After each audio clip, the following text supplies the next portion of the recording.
সোনাস কিচেনে আপনাদের সকলকে আবার স্বাগত। আজকে আমি চলে এসেছি আরও একটা রেসিপি নিয়ে। চলুন দেখাই কি রেসিপি, প্লিজ দেখতে থাকুন আপনারা। তো এই দেখুন, এটা হচ্ছে বাম মাছ, অনেকে এটাকে পাকাল মাছ বলে, আর আমরা এটাকে বাম মাছ বলি।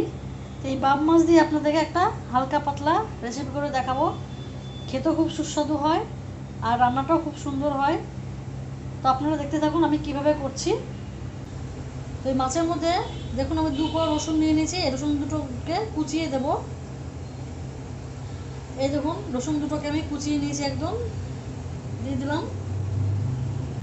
এবার দিচ্ছি দেখুন পেঁয়াজ কুচি, এখানে মিডিয়াম সাইজের একটা পেঁয়াজ আছে, দিয়ে দিলাম। এবার দেব কাঁচা লঙ্কা, শুকনো লঙ্কা, ধনে আর জিরা একসঙ্গে বাটা আছে এর মধ্যে, এটাও আমি পরিমাণ মতো দিচ্ছি।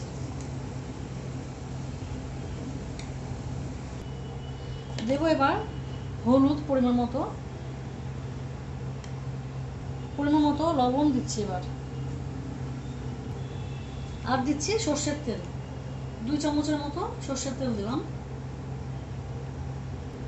এবার এগুলোকে ভালো করে মেখে নেব।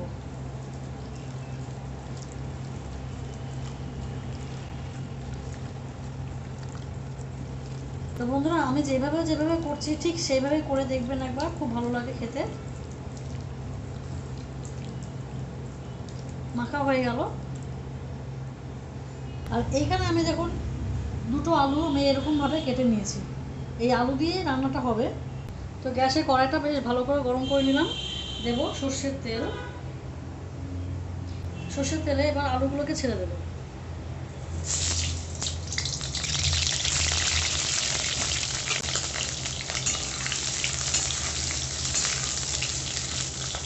আলুগুলোকে একটু ভেজে নেব হালকা লালচে করে। আলুর মধ্যে দিচ্ছি একটু হলুদ, সামান্য একটু লবণ।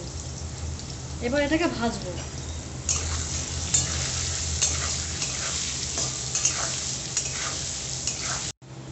তো দেখুন আলুটা আমি বেশ হালকা লালচে করে ভেজে নিয়েছি, তুলে নেব এবার।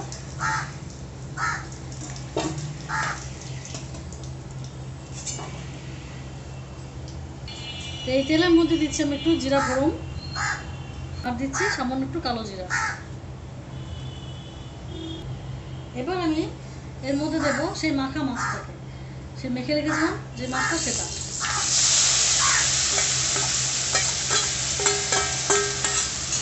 একটু কষিয়ে নেব। এটাকে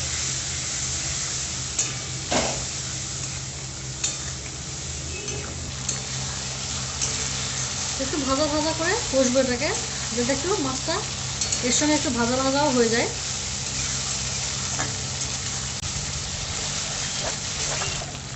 দেখুন হালকা ভাজা হয়ে এসছে।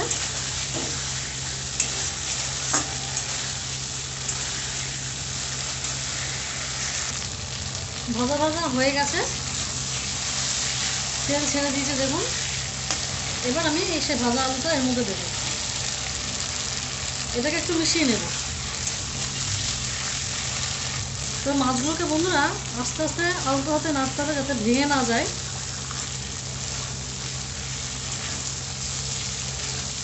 তো কষা হয়ে গেছে আমার, এবার জল দেবো।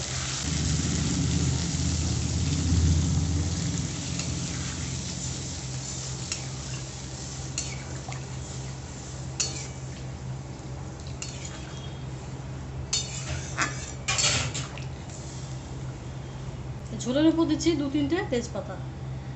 এবার এটা আমি ফুটতে দেব, যতক্ষণ না আলুটা সেদ্ধ হচ্ছে ততক্ষণ ফুটবে। তো দেখুন ঝোলটাও আমার অনেকটা কমে গেছে ফুটতে। আমি আর ঝোল কমাবো না, এরকমই ঝোল থাকবে। তো আপনাদের যদি ইচ্ছে হয় আরও একটু ঝোল কমিয়ে নিতে পারেন, যার যেভাবে ইচ্ছে হয় সেভাবে খেতে পারেন। এর মধ্যে ইচ্ছে করলে আপনারা গরম মশলা গুঁড়ো দিতে পারেন, আমি দেব না। এবার আমি নামিয়ে দেবো। তো বন্ধুরা আমার রেসিপিটা যদি পছন্দ হয় অবশ্যই লাইক করবেন, শেয়ার করবেন, সাবস্ক্রাইব করবেন, সবসময় আমার পাশে থাকবেন। আর খেয়ে কমেন্ট করে জানাবেন কেমন লাগলো।